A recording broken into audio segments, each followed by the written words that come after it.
Hey everyone, it's time to start getting this guy mounted on. Previous episode, I was getting the prop on there, so this is my buddy Don from work, and actually he just got his pilot's license this year, so super handy guy and a great guy to have around to help us with stuff like this. He came over and we started working on the fitting part of things. This is the very first time that we've had the cowling actually on the airplane. It's if you notice the front section is actually sitting ahead of the prop blade itself, so it's not totally on at this point in time. It's just kind of sitting there. And also, incidentally, Colorado has had more rain in the first 6 months of this year than it's had in ever in recorded history. So, I've spent more time working inside this summer than I ever have. So anyway, we figured out, well, we have to put this on over the outside, and the air vent there probably needs to come out before we get too far. But it's no joke. I mean, this is a two-person job to do this. I know. Well, I think Aaron did his on his own. Quite frankly, I'm not quite sure how I did it. I mean, so two people, like, it's way easier that way. What we came up with for the spacer, certainly not the most elegant process, but we found a long threaded bolt that was right at 5 millimeters. We zip tied it to the actual prop blade itself so that it's sitting that far forward, and it gives us two long mounting points for the nose cowling to actually sit in front of.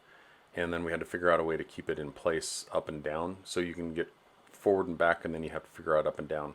The best thing we could come up with was a bungee cord that wraps around the air duct section, and then it just that actually connects around the prop shaft itself, and that makes it really super easy to keep in place because it's flexible enough, but it's sturdy enough. Again, using the rope trick because we did manage to cut our center line off, which, yeah, okay. I mean, so it's not a big deal to, and there's Don declaring that we have reached center mass. So we are, and I do agree. I mean, everything, when you stand back and look at it, it's like, nope, that looks good, that looks good. This is a little bit of a visual interpretation, I guess. But, there's also checking to make sure that it's hitting all the right spots. We're using the method of the little angled piece that's got the flat part with the hole. If you watch Evan's video, he's got a number of different ways for doing this. The tape method is interesting, but this one just seems to make the most sense because you get the most precise location. The hardest parts on doing the marks are really on the corners or the edges. The long straight sections, piece of cake. I mean, it just goes straight through there, no problem. But when you're making the turn, it's a little hard to get around that. So, we've got the marks in place, and you can kind of see there the line where it needs to be cut. So now it's just a matter of getting the Dremel out and starting to cut through things. But yeah, lots and on and offs. This is a world of smaller cuts and checking versus bigger cuts and being wildly wrong. And I don't think we cut the center line off again, but based on the video, I mean, it kind of looks that way. Again, take a string, run the string from side to side, drop the string in half, make your mark on the center portion of the string, and then draw it back, and you've got your center line. It makes it pretty easy that way. So anyway, yeah, and the nice part about that bungee cord is it makes it easy to go on and off. It was a little dark in the garage for the line, and given the precision nature of the cut, I wanted to make sure I had good lighting on there. And it is fiberglass based material, so it does kind of spray a little bit of dust and whatnot. We finally moved out. The rain stopped, so we were able to move outside a little bit more. And then this is just kind of hand cutting all the way around.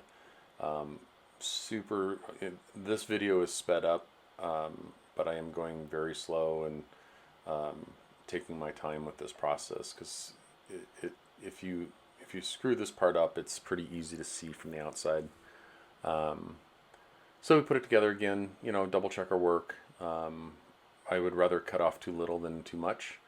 And the interesting thing is that sometimes you think you've got it right, and you take it off, or you put it on, and there's a little bit more to go.